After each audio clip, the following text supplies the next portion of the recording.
If you go to Disneyland, you don't drop your kid off at the gate. But the beauty of Guardian Gamer is that we add this layer of in real life friends on top of the game. Dutch kids are the happiest because they had that independence. They have that kind of freedom, and I think that's one of the principles of the platform. That you have to have agency. Dit is Ga Toch Gamen, de podcast die gamen serieus neemt. In elke aflevering een nieuwe bijzondere gast aan tafel die ons meeneemt over de toppen en door de dalen van de gaming industry. Ik ben jouw host Nils Vermeire. Game on!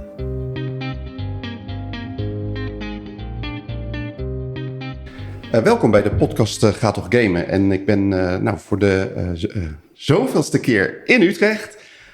Hartstikke leuk. Ik ben hier op uitnodiging van Heidi Vogel Brockmann. En zij is oprichter van Guardian Gamer.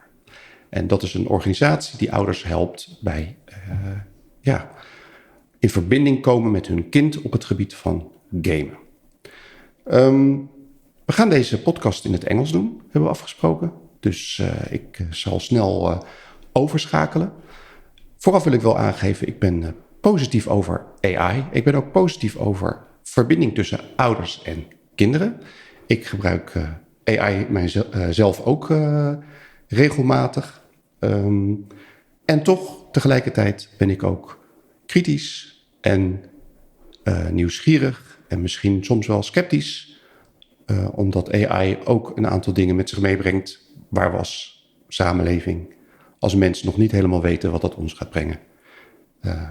Ik verheug me heel erg op deze podcast. En in ieder geval in het Nederlands. Heidi, welkom en dank voor de uitnodiging. Nou, ik kan ook wel heel eventjes in het Nederlands beginnen. Maar heel erg gewaardeerd dat we het in het Engels ook kunnen opnemen verder. Welkom bij Guardian Gamer AI. Ga ik even corrigeren. We zijn bij Guardian Gamer AI in Europa nu. Heel fijn dat je hebt tijd kunnen maken. Ik ben inderdaad Heidi Vogel Brockmann. Ik heb Guardian Gamer opgericht een aantal jaar geleden. Met eigenlijk het idee dat we als ouders eigenlijk te maken hebben met een wereld die voor ons bijna niet toegankelijk is gemaakt. Niet makkelijk toegankelijk is gemaakt. Als je weinig tijd hebt of als je weinig affiniteit hebt met gamen, dan wordt het je niet mogelijk gemaakt om een goed beeld te creëren van wat er nou eigenlijk in je kindswereld online gebeurt. En Guardian Gamer probeert dat eigenlijk te veranderen. Ik ben zelf ouder van 4 kinderen. En ik heb eigenlijk nooit echt parental controls goed begrepen. Dat is ook denk ik een van de redenen waarom ik Guardian Gamer heb gebouwd. Yeah. So sometimes I honestly think that AI is calmer, more consistent, and even more attentive than many parents are themselves. Because a lot of parents are always on, constantly on their phones, overstimulated, exhausted, maybe even workaholics, without little time, or they have little time to play or enjoy time with their kids. In that sense, maybe AI could be even a better parent than a parent itself. Very patient. And they are very patient, and they don't usually they don't judge unless you ask AI to judge. So if technology sometimes functions better than humans in a caregiving role, but what does that say about modern parenting? And is AI holding up a mirror to where we are? I think parents are so overwhelmed, like I was myself. When I started Guardian Gamer, I think I had 4 kids in the age brackets where they were all online and they were all having their activities. And it was just so overwhelming. It was like 2020 when I started. So it was like the top of the peak of like the pandemic as well. Where you had your own responsibilities and you had no time to spend digging through all these settings or digging through all these environments. You just were lived by the next opportunity to get your kids in contact with their friends. So we were very open-minded at the time. There was no way of blocking your child from online because that was the only window into the world. And I, at the time, was in California, so we were in lockdown for 1.5 years. So imagine you're in kindergarten and you're only access to your friends like just 1 hour, half an hour a day, and then you're back to entertaining your kids again yourself. So it was quite an intense time, but going forward, I think this is the daily challenge parents have. I've talked to a lot of parents, and I hear they actually, if you talk about games who you would think they would be probably very aware of, they exist, but just a game like Roblox, but people have just no idea that is actually a collection of 17 million experiences developed by people you just consider kids themselves. Yeah. And that's something probably parents don't understand. And then, if you think of the world you're leaving your children around in, and that's like you're not yourself being familiar with, or you just don't. You can imagine that is overwhelming. Kids themselves, they find their ways around, right? So they are on the street, they are online, they just figure out themselves pretty much everything. Yeah. So they're much tech savvier than parents, course. And I think that's actually beautiful. I think I'm myself a technologist. I'm a very optimistic person. If you look at like what the capabilities of technology are for our modern life, I really cannot think of it without it. But if you think of what kids need to if they just go to school, they have in our case Chromebooks. They have to deal with technology all the time, and they are the native generation. If you look at, like, I'm a pretty old parent, and I chose to go into technology. I studied computer science. I've had tech companies, and I am doing the research I've done in the gaming space, and we're going to talk a little bit about that later. But so I'm not the norm. And I want to make sure that there is a window into everybody's parents' child's world online, and not only for the ones who are tech savvy or having the time to do the research or having the skills to make sure that their kids are having a fun time. Because I think that's what we always see nowadays. It's a little bit overshadowed. Like we hear all these horror stories of what can happen in the online space. But actually, if you talk to your child, you will discover that they develop in directions you could not have thought of it without a gaming kind of like environment, like where ecosystems are being presented to them, where they have to do team play, where before they get to a next challenge, they have to solve tons of puzzles, and they enjoy it. They love it.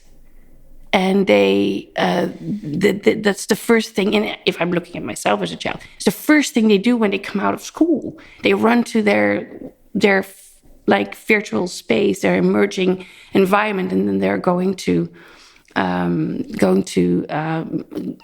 jump on a call with their friends, and that's their hangout. That's where they are.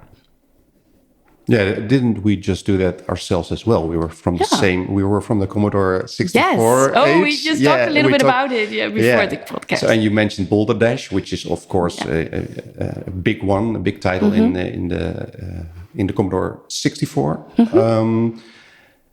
Tell me a little bit more about your own youth. How were you as a kid, and how were your parents on gaming? Well, gaming was being introduced in our households very early on by my brother. A little bit traditional roles here, I think. But he got a Commodore, but I was his assistant in making sure all the cassettes and all the turbochargers and everything was documented well. But I was the nerdy one, so I was programming Pong at the book. I opened the book, and I would just it was fascinating to me. And eventually it inspired me to do computer science. Yeah.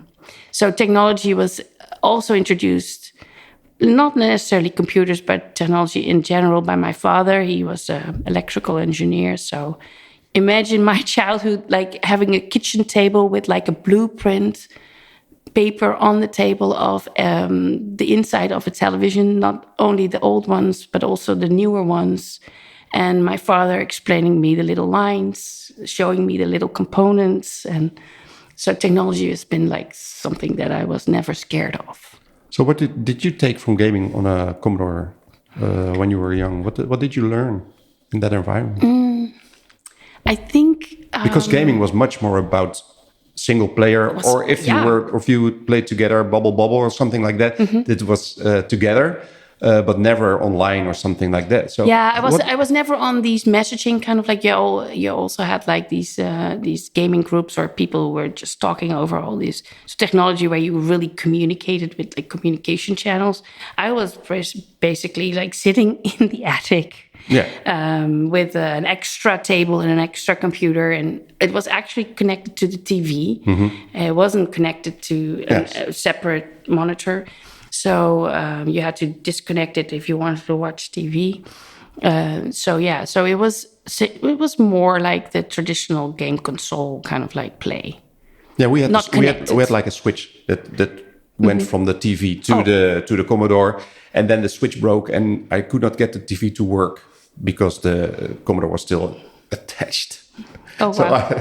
So things like that happened back then as well, right? Yeah, but I think dealing with that kind of hardware challenges, I think I always had to deal with it, by the way, because as I told you before, my dad was like this electrical hobby engineer as well for TV repairs. He would be always booking me as like a tester for the next thing. So he would repair a TV, it would be put in my bedroom, and then I would just watch it for a little while, and I would tell him, you have to fix this or you have to fix that because it's still like a little bit wobbly there, or this button doesn't do what it needs to do. So also hardware was something where I was not scared of.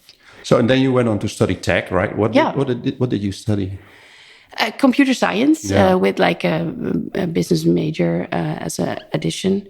That was possible still in my days, and now it's all combined. I think it's either you do the hard tech core stuff or you do the business stuff. It's not like, but I did like both.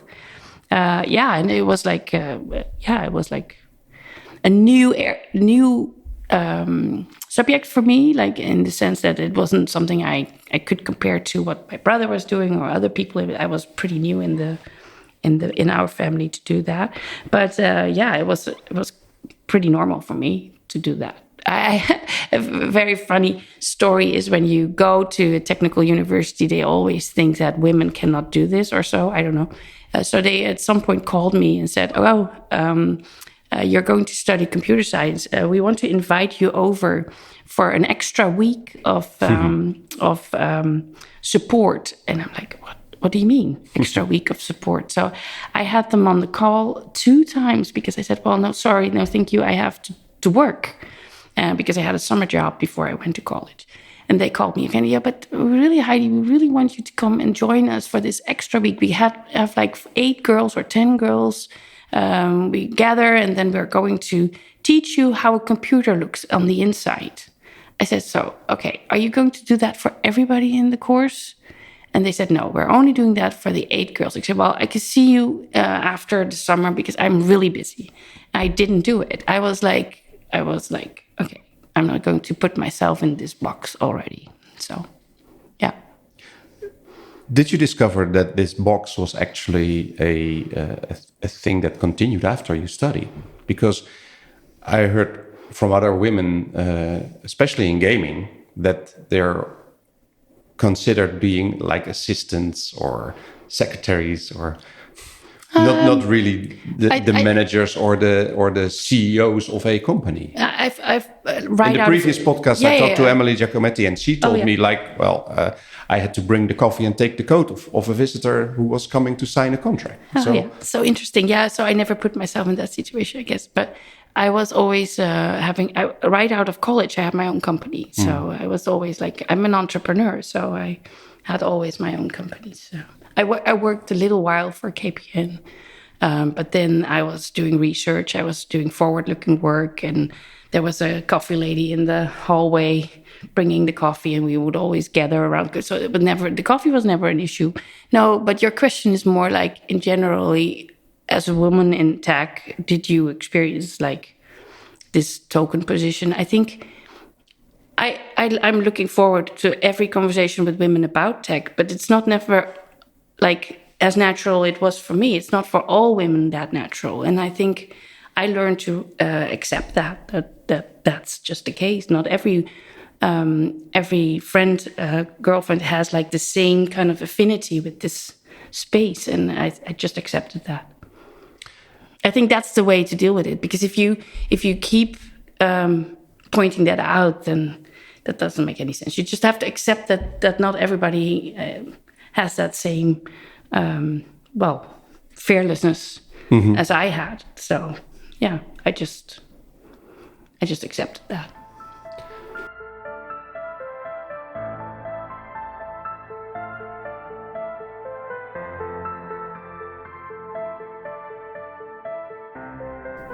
You got 4 kids, right? So how did gaming play a role in the early days when you became a mother? Well, gaming as educational activity or something, is that what you mean? No, more as an entertainment. Okay. Or as a culture, or as part of the family. I know your kids are for different ages, right?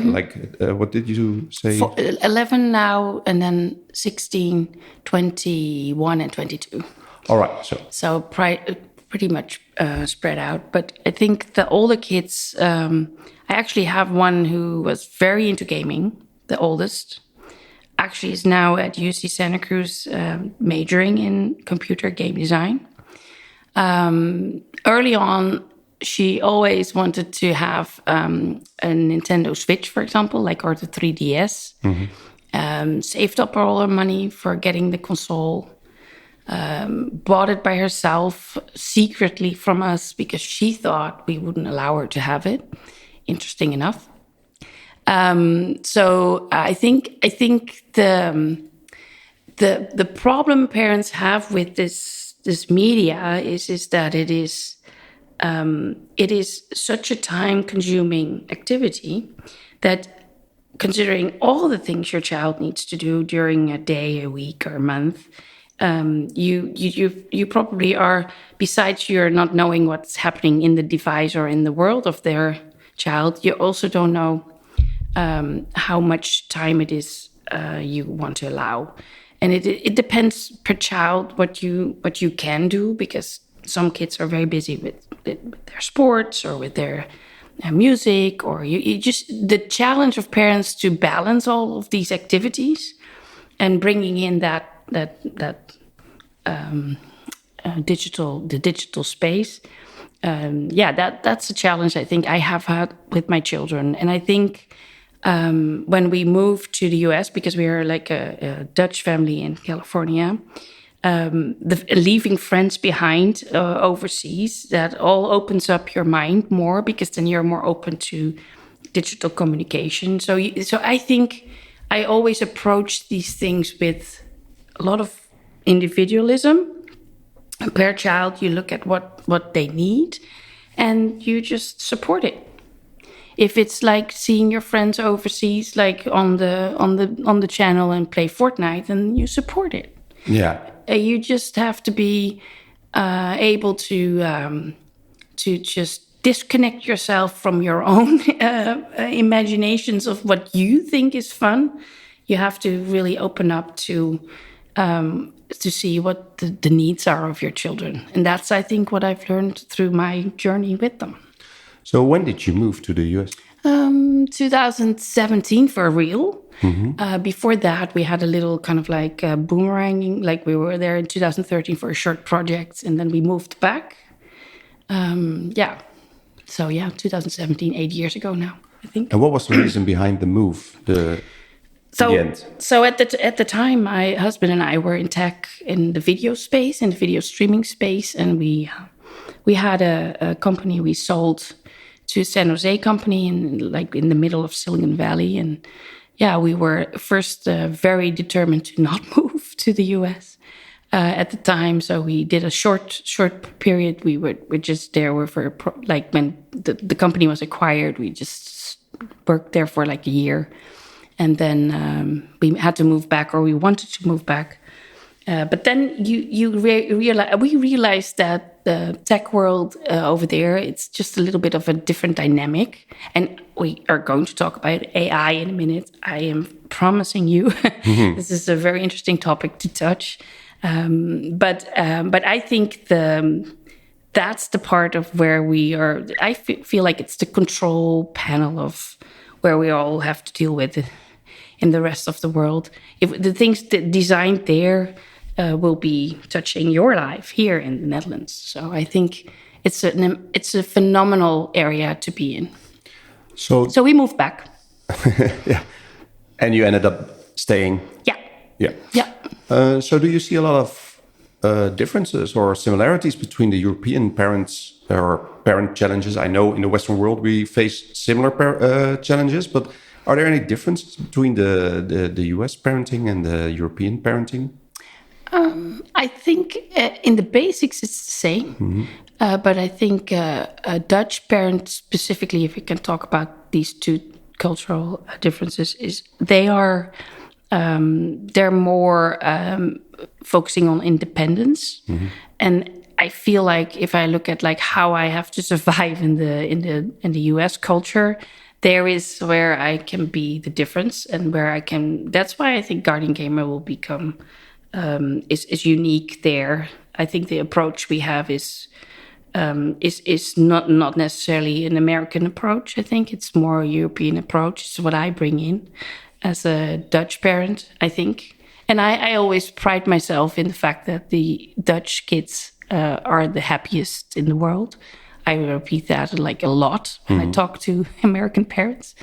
And it's just a little bit of how you create that hyper independence. I think my kids have been forced into that because of our move and because of letting them learn different cultures.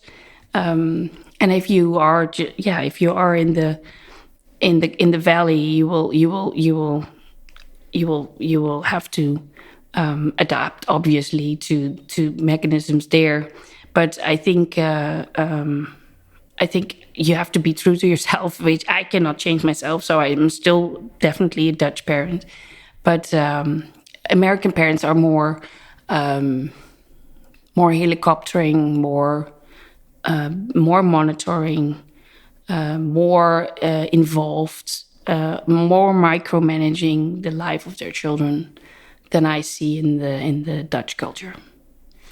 Very long answer. Sorry. Yeah, no, it's okay. But is it the micromanaging type of involvement doesn't really sound really healthy to me, right? So is it that might become a problem for the kids growing up?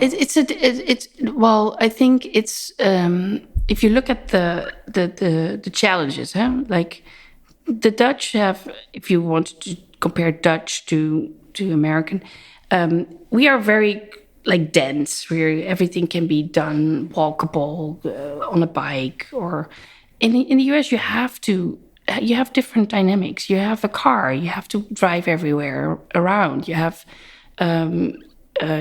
different kind of seasons for sports, and sports seasons are like short-timed periods. You have different climate. It's so hot in the summer. You can't just play soccer all the time. You have to have the break.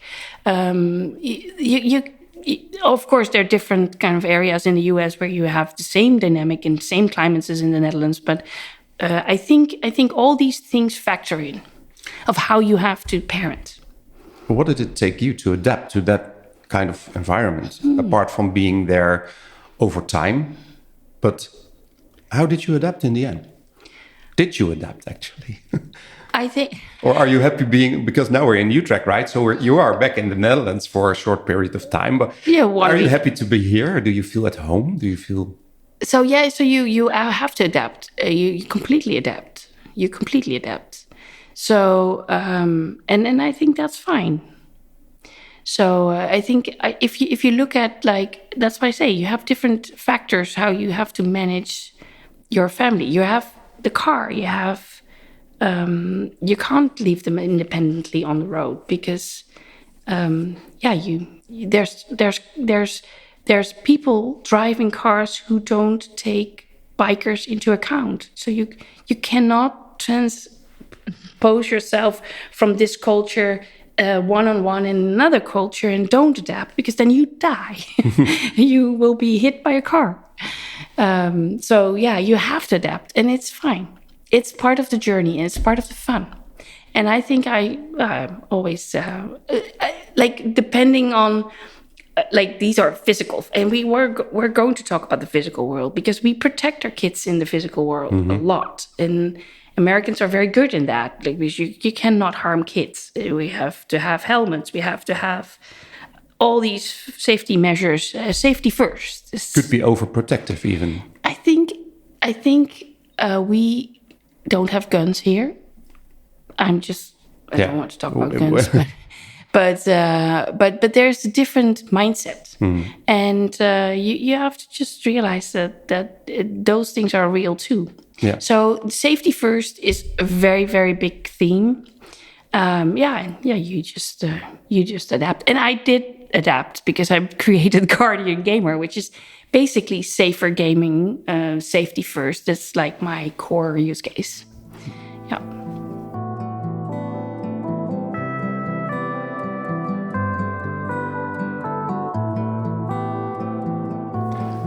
Yeah, guardiangamer.ai is your website and your company and your product. So, or your service, should I say? I think people don't know yet what it is. No, exactly. So we're going to talk about that for now. Sounds good. And you gave me a little demo, which I enjoyed.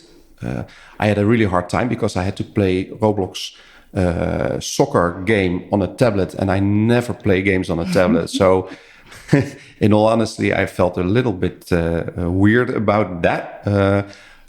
But the thing is, what I saw is like let me explain it as it was a layer on top of a game where players can connect, where a summary is shown to the parent. Let's dive in. So explain me a little bit more. So it's absolutely a safety layer. So if you consider, like, the digital world as a place where you want to let your kids hang out, the things what parents told me is that they actually don't know what's happening in those worlds, and they don't know who their kids are talking to.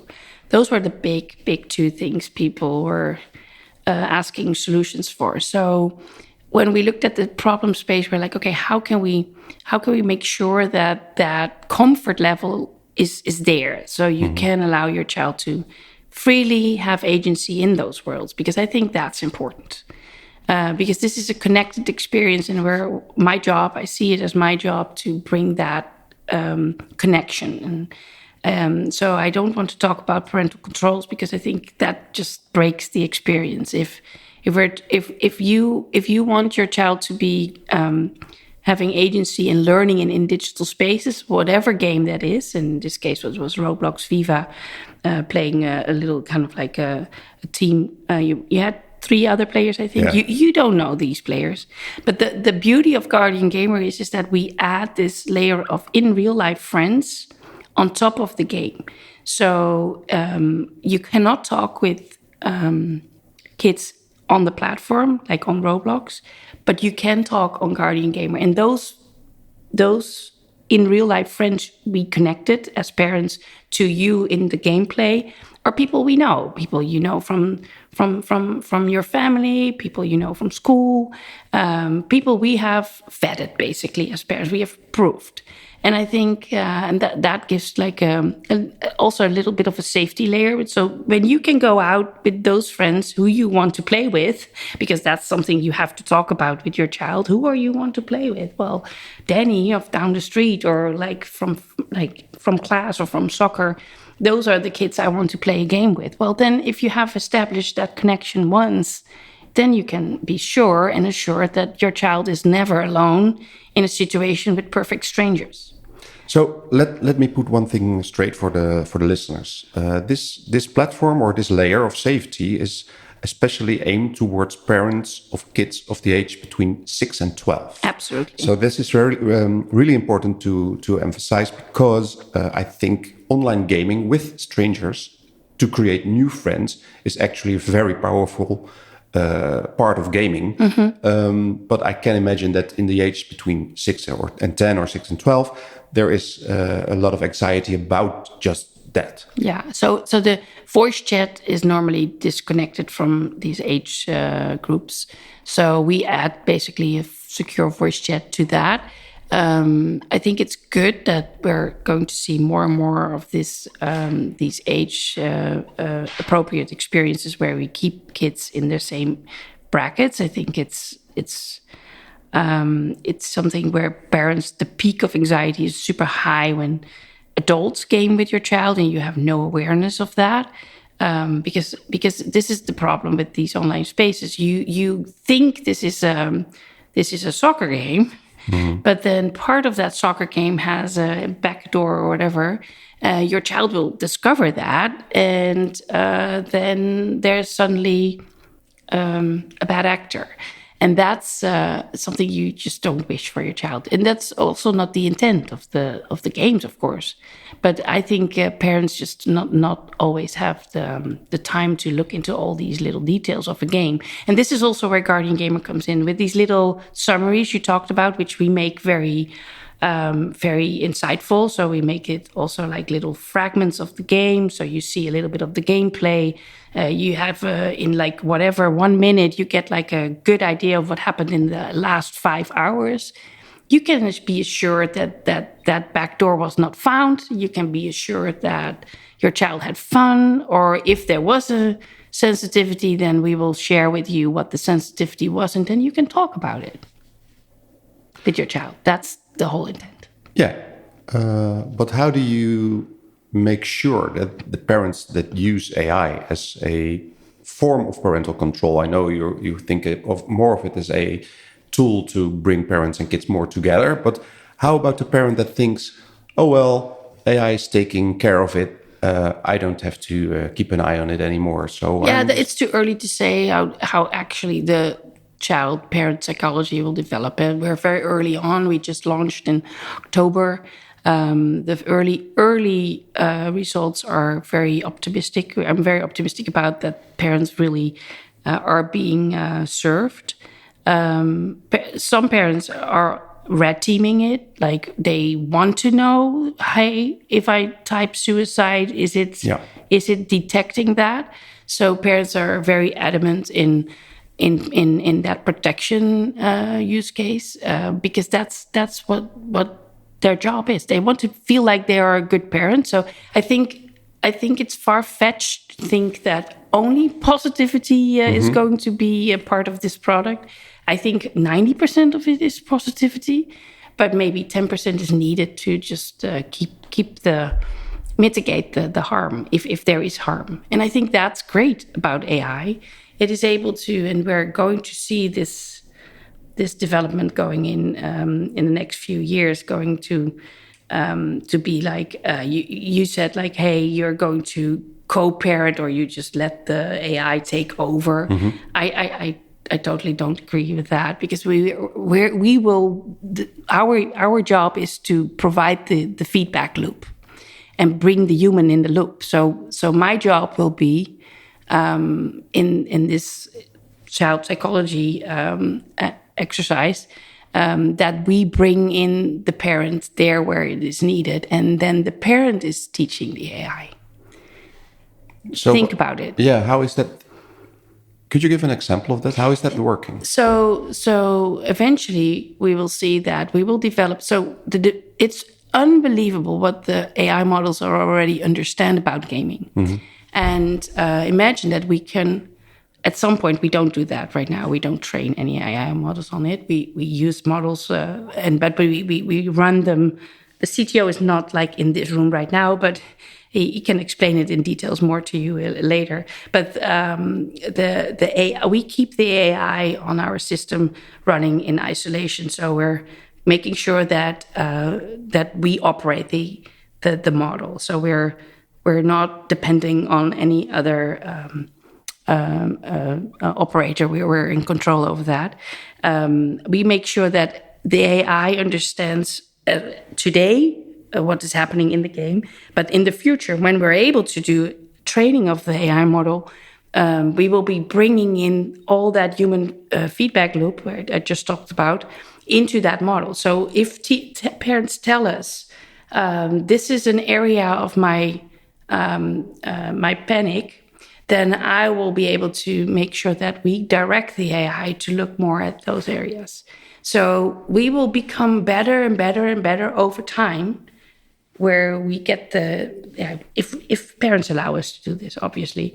Currently, we're not doing that because we don't have an opt-in program for this. But the plan in the future is to bring in parents to help us build a better version of what we have today.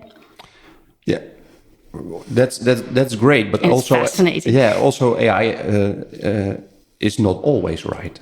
So, does AI? Can AI detect harmful situations where a parent might draw a wrong conclusion that the situation wasn't harmful?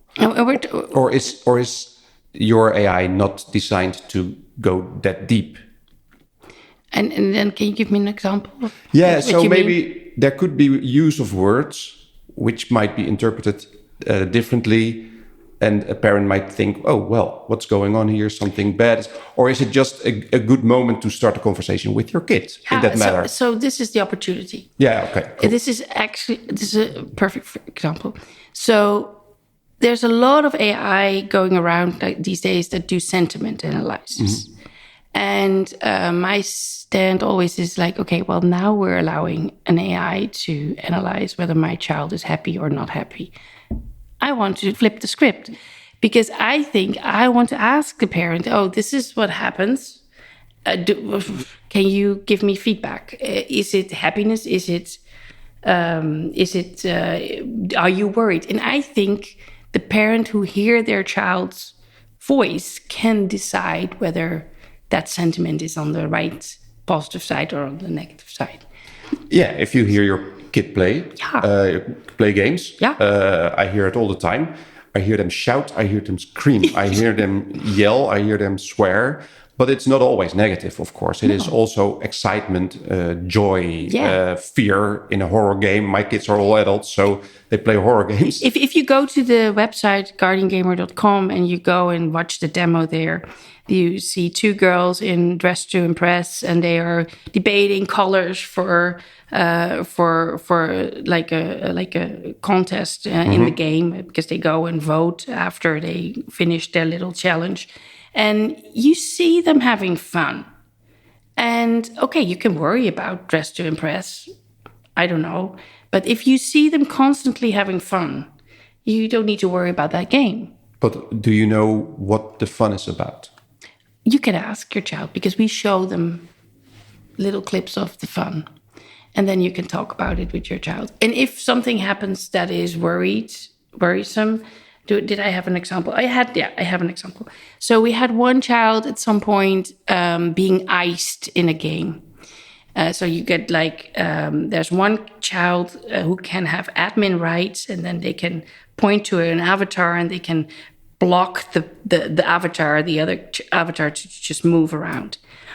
We had a full recording of the whole session. Eventually, we had to look into it. This was during our alpha testing. This was not like in the live platform we're having right now. So this was the closed group of people where we built the platform with. This particular child was iced, and there was the character who had the admin rights could put like a little word on top of the iced blocked child. So as soon as you were iced, you have no control anymore over the game. You're frozen. Yeah.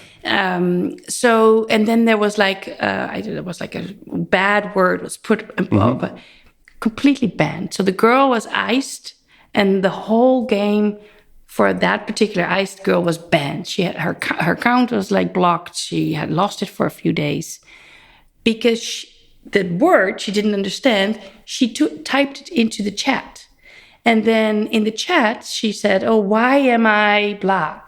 And why am I name? Yeah, she had a name. And then right away, Roblox moderation come in and said, "Okay, this is not according our code of conduct, and we're going to block you from the game."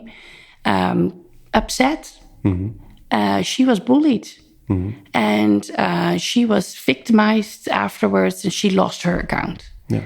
This is happening in silence. You would never have seen it if you would not like being a tester on the platform at the time. We had it and we reported it to Roblox and whatever, but it was interesting.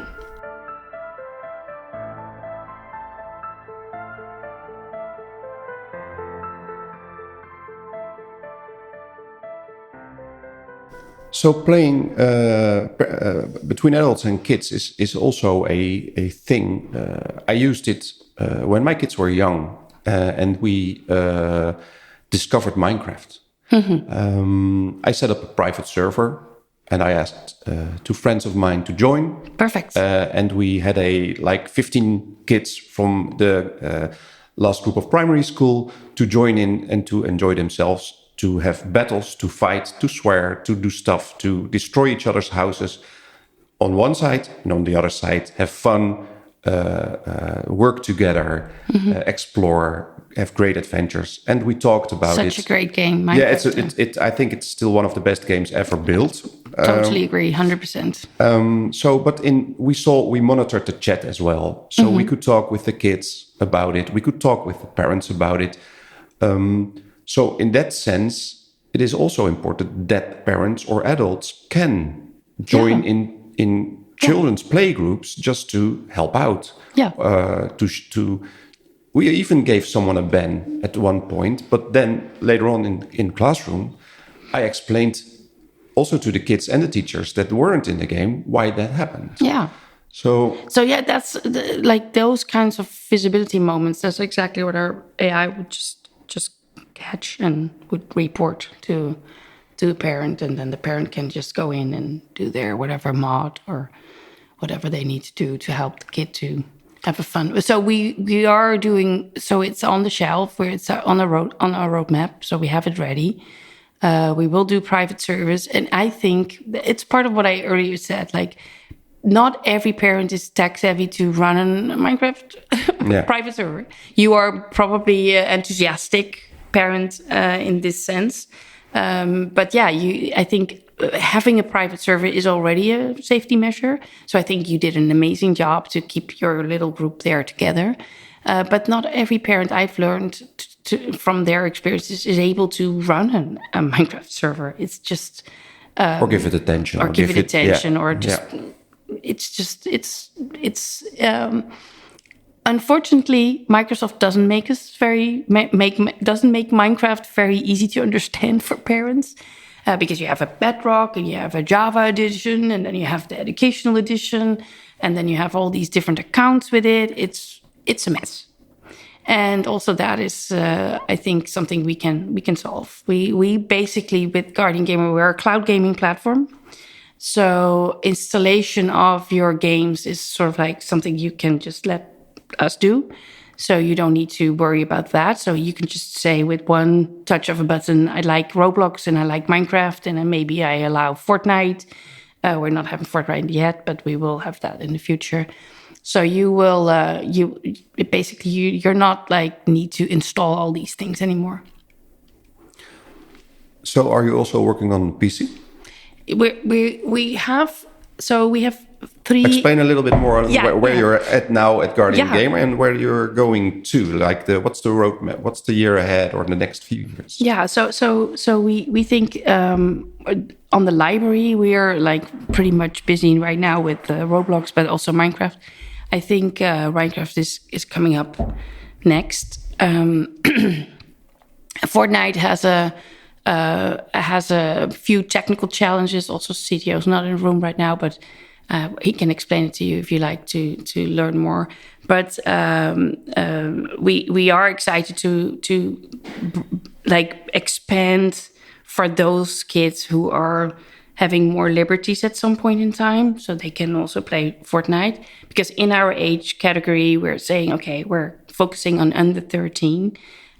So therefore is Fortnite a little bit like on the edge. But I hear it a lot. My kids want to play Fortnite. And I think it's something we have to make available. PC games, I think there's a lot of interesting educational games also we would like to have on the platform. But this is something you have to focus. If you're a startup, Nils, you have so many things you want to do. So we had to focus on Roblox, and those are 200. But Roblox is a very big first step, right? It is not a game. No. It is an ecosystem. It's an ecosystem, yeah.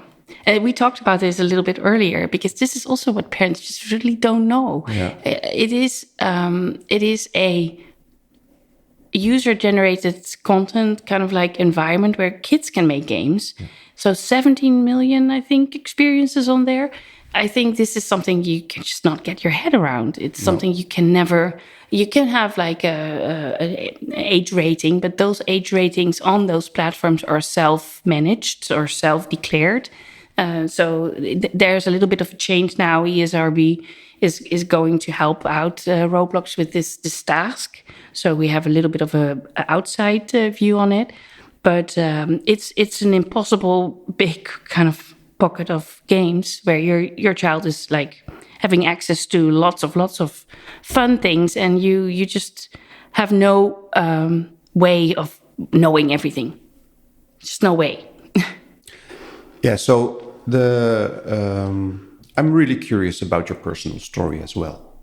We talked a little about it in before we started the podcast, and the reason I wrote my book and I have this podcast is because I want parents and kids to connect more. And I think gaming is an actually perfect, excellent environment to connect them, even to make kids guide their parents and getting another role. So but I learned that from the talks I had with parents in schoolyards or in private conversations or in companies where I was. And I learned more about that. They're worried about all these kinds of stuff.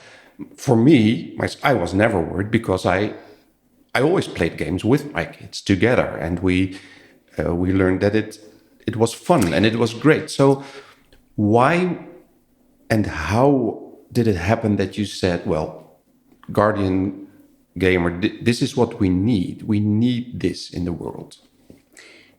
Yeah, so we can talk about today how the anxiety peak is so high today and how it was 5 years ago. Yeah. So when I started this company, it was like right before COVID. But I saw at some point in my own kind of like family is that my child was like escaping into games. Mm-hmm. I had no idea why. I discovered that eventually over time. But it made me look into the gaming space, maybe by accident. I don't know how people start companies. I actually know how people start companies, but it always comes out of a personal need. Exactly. And at some point, I had my son had I don't want to call it a babysitter.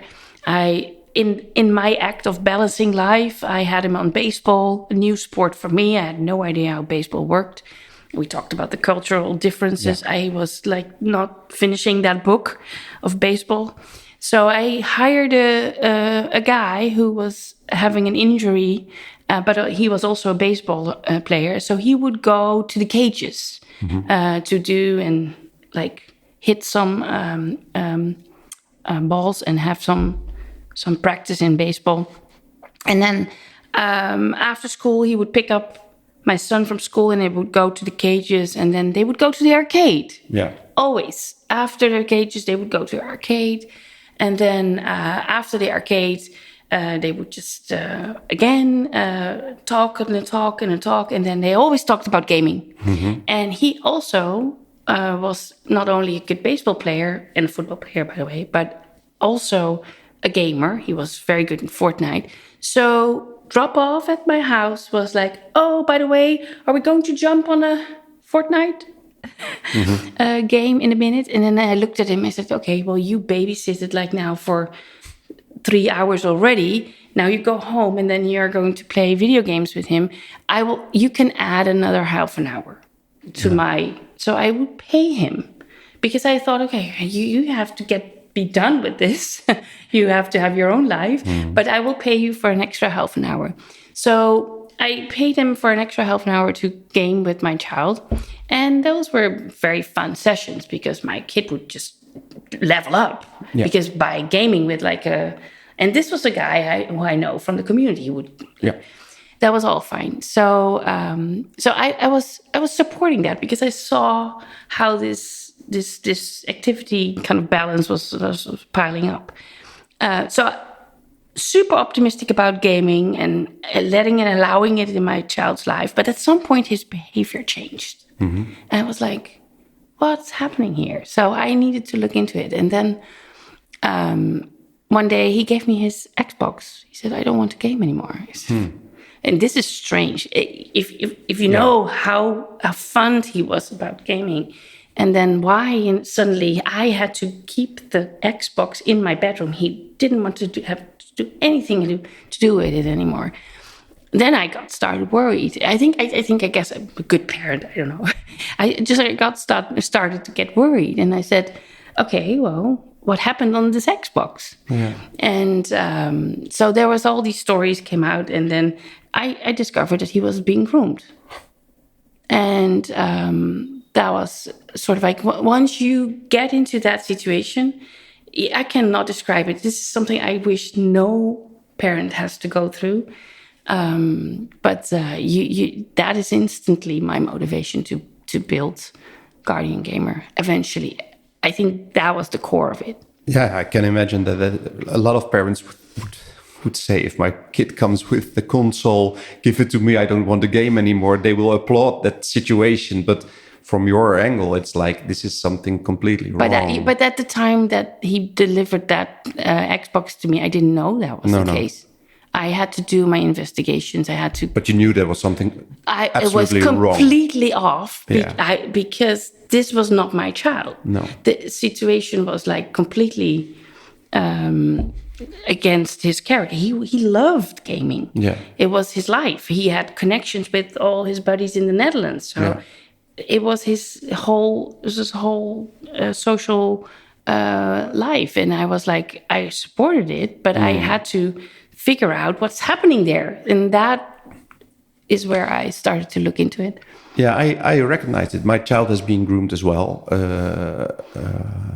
My oldest, very short time, because he immediately came to me. Well, then you know the heartbeat. Yeah, I know the heartbeat, but he just went straight to me. So he was like, we game together. We always game together. He said, I'm in this situation. This was the conversation. Started, what should I do? And I told him about it. And I learned him that it was he said to me, I think it's grooming. And then we talked about the conversation he was having, and he was like, yeah, it is. Maybe you should cut it off. He was already, I think he was around 17. So he said, yeah, I'm going to cut it off. I don't want this. I don't want this in my life. I think my child was 8 at the time. Yeah. Okay. He might not even be able to wrap his head around. Well, right? He only knew I need to get rid of this device. That's a sound thing to do. Yeah. Yeah, that's what he did. But I was like, okay. And you say you as a parent applaud it. I did that for a little bit. I was like, okay, well.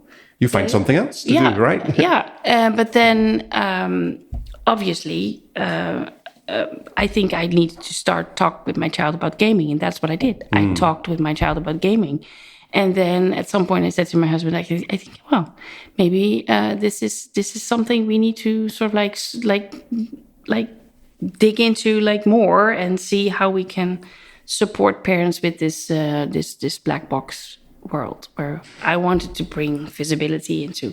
Yeah. And Guardian Gamer evolved over time. So at first we were this mentorship platform where we would just connect like the guy who baseballed with my son. He would connect and then report to parents like this is the games they play. But that evolved into like where we brought in AI to help with like the basically the supervision. So we're a supervision platform on a pixel level. If you look at the technology we provided, but that took us a few iterations to get there. Yeah. But I'm very happy we did. Yeah. But how do these things exist eventually?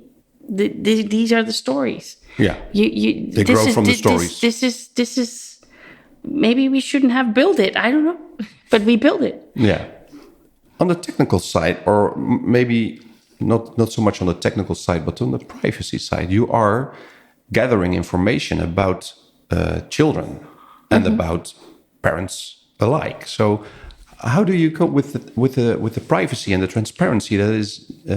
We don't know anything about the child. Huh? All right.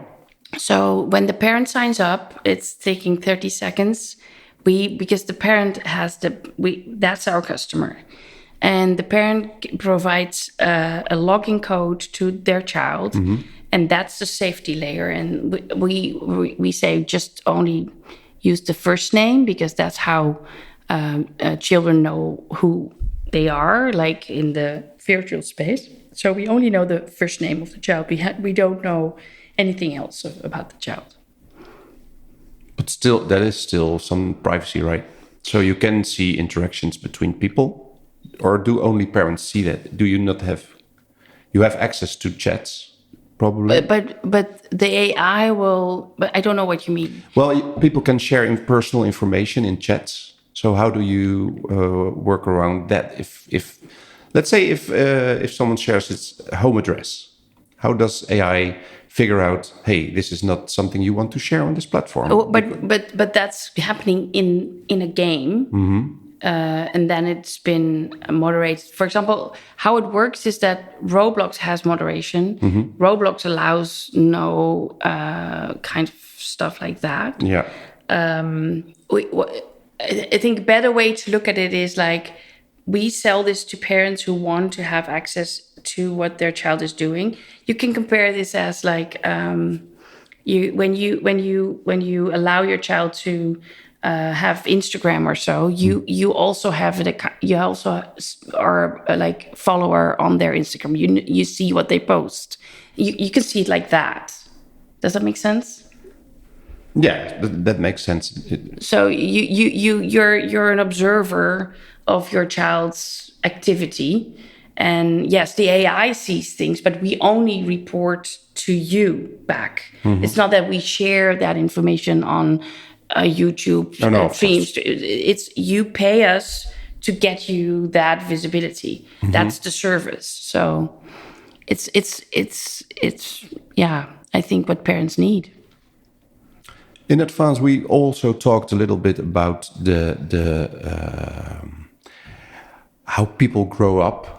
That encountering bad things or things that we think of as not good or problematic helps people to grow up. How do you reflect on that with in relation to the platform? Yeah.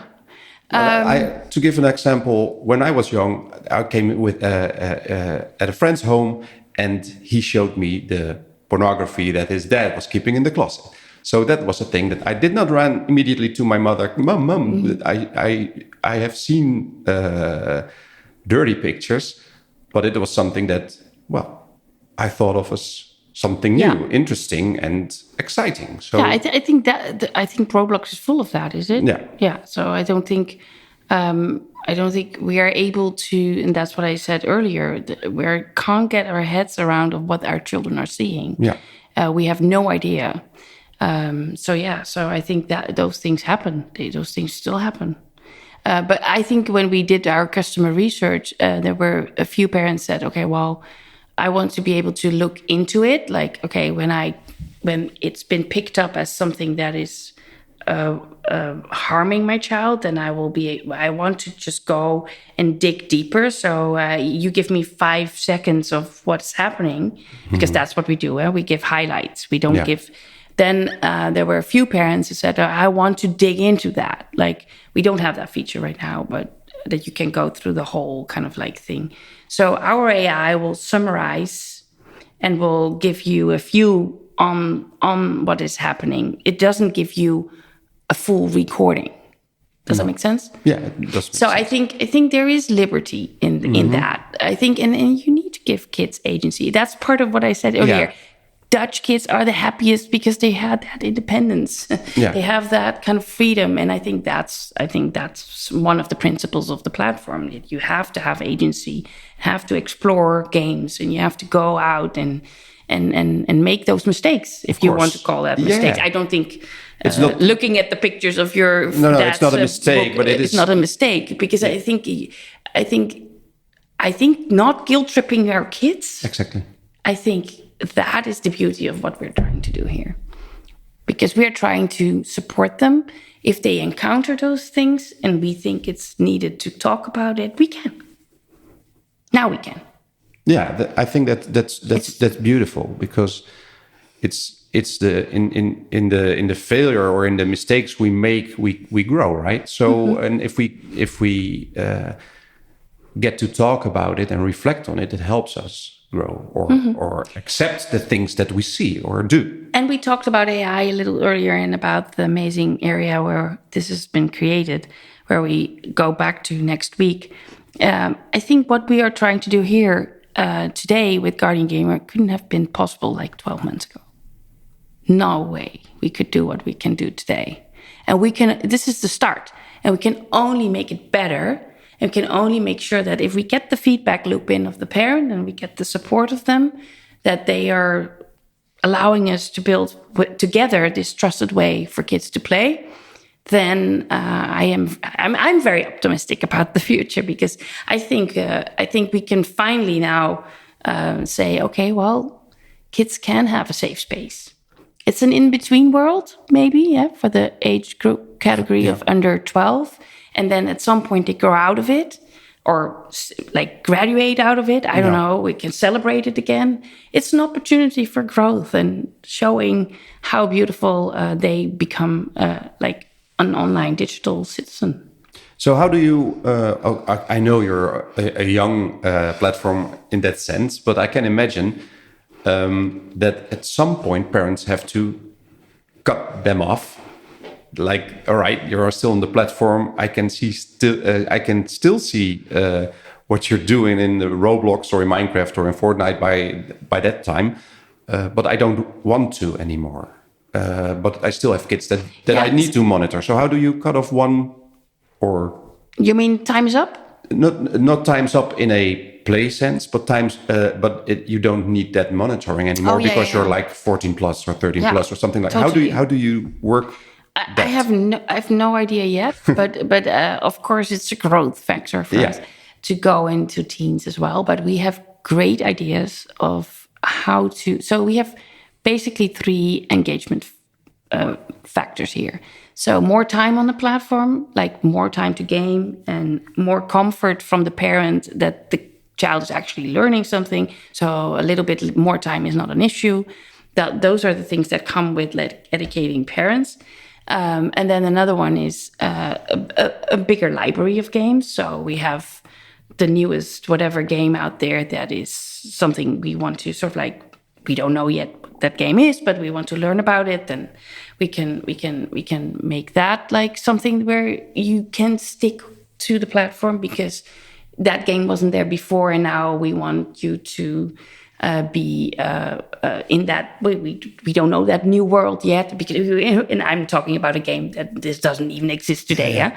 So that's a way to keep people on the platform maybe a little longer. And then we have obviously the social play. Once your friends are on the platform, you will stay. That's where you hang out. And we have great ideas of supporting social play, because I talked not only to parents, I also talked to a lot of kids. And they told me that if they are being allowed to play after school for like 2 hours or maybe 1 hour, 45 minutes of that time goes to finding their friends online. It's a huge problem. And we think we can also solve that, because we can do all these great features with, like, because we're cloud gaming, we can support social play in a much better way than any other platform can do. Shouldn't this be like a natural layer for game publishers to have in every you game say or so. every? Yeah, I say so. You see it. You see it. You start seeing it. I know, but I can imagine like Nintendo, which is obviously a very closed world and hard to get into. They might want a layer like that on all their games. Yeah, we're cross-platform, cross-devices. We didn't focus on consoles. Who can they call? Me? No, I'm in the CTA, Future for Gaming work group. We gather every month, I think. Yeah, every second month.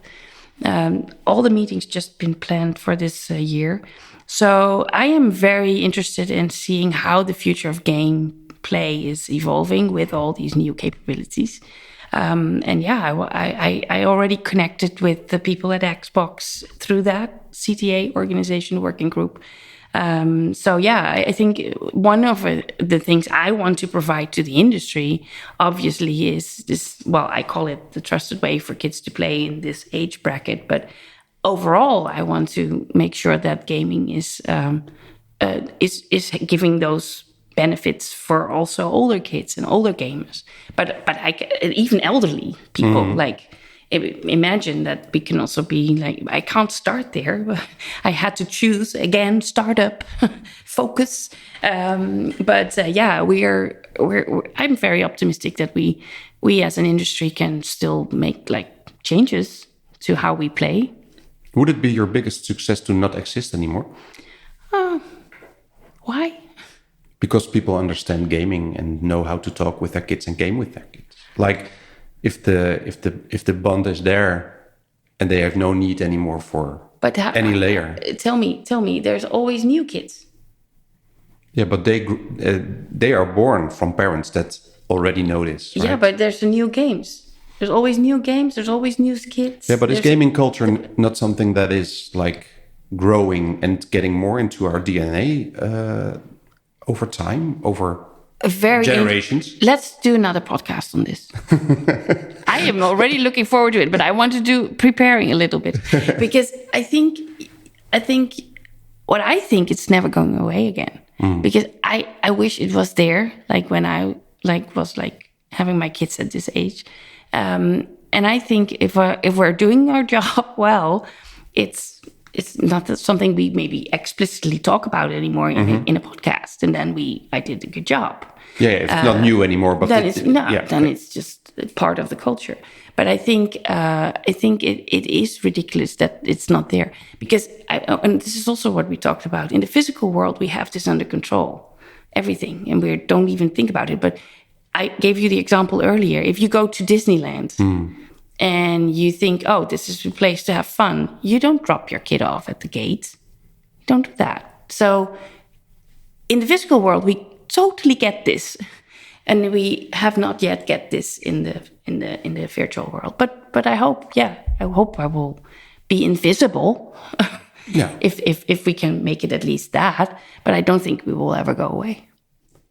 Heidi Vogel Brockmann, thank you so much for this candid talk. It was much fun, and I really enjoyed it. And I like your insights on the use of AI for better parenting, to say so. Thank you for making time. Dit was Ga Toch Gamen. Bedankt voor het luisteren. Vergeet niet om te abonneren voor meer inspirerende verhalen van onze gasten over de wereld van gaming. Volg me op sociale media voor updates en blijf ontdekken wat gamen voor jou kan betekenen. Tot de volgende keer en ga toch gamen.